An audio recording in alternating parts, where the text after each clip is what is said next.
binanggit nyo kanina nung tinanong ko po kayo, which testimony did you find more credible? Sabi nyo yung kay Bryce Hernandez. And of course, naturally, as expected, nag-deny ng matindi itong sina Senators Jinggoy at Joel Villanueva. Pero what do you think of their denial? Mahirap kumbinsihin ng publiko doon sa denial nila. Kasi nga, di ba nakita nyo naman yung mga so far na pinakitang ebidensya, kasama doon yung mga screenshots of supposed conversations. Di ba? So, ano yun? Inimbento lang ba yun? They can easily be checked doon sa telco concerned, yung mga ganong mga texts. Ipapakita ba yun kung hindi totoo yung mga text na yan? So, the denial of both senators will be dismissed by most people as really, kasi you cannot expect them to admit at this point yung pinabato sa kanila. So, sa mata ng mga publiko ay parang malinaw sa kanila na they, hindi lang dapat denial ang gawin nila. They should really prove also their innocence. Hindi credible sa mata ng publiko na ganun ang kanilang mga response na nadala na lang sa galit, sa pag-iinsulto rin. So, mahirap din kasi magsalita. Kasi nga, di ba, wala ba silang kadala-dala kung totoo yan? Yung sa PDAF na Poles Camp.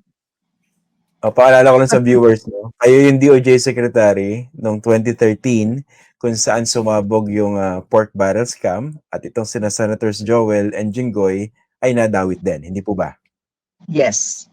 Yes. Ito yung context na pinag-usapan. And noon, kaya ng DOJ and NBI because I created a special task force.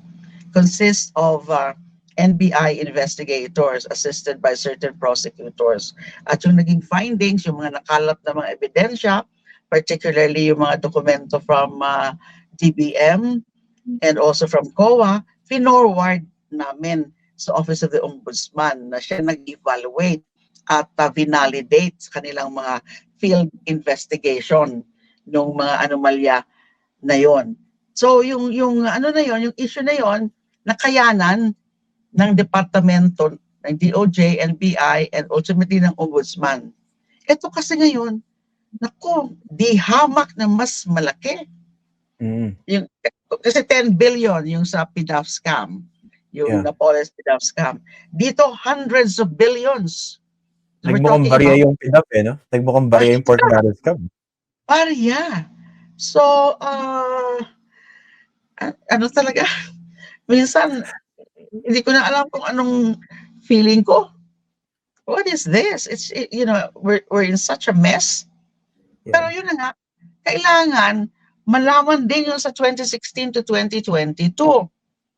Hindi yung parang ang fino-focus yung from 2022 up. So meron ano yan, may political undertones, may political agenda yan. Pero kung independent commission, wala sa kanila yung mga ganyang consideration. They will go strictly, they go by strictly evidence. Walang mga political agenda ang mangyayari. Oo nga. Tsaka nung pinapalig ko po yung pagdinig kahapon, isa sa mga medyo tumatak sa isip ko, no? Although parang wala nag-pursue yung pong disappearing message na di umano pinadala ni Joel Villanueva kay Henry Alcantara.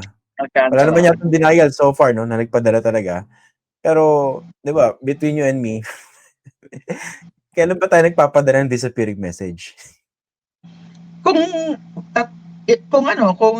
gusto mo talagang itago yung pero kung wala namang message mo, questionable, above board naman, bakit mo gagawin disappearing?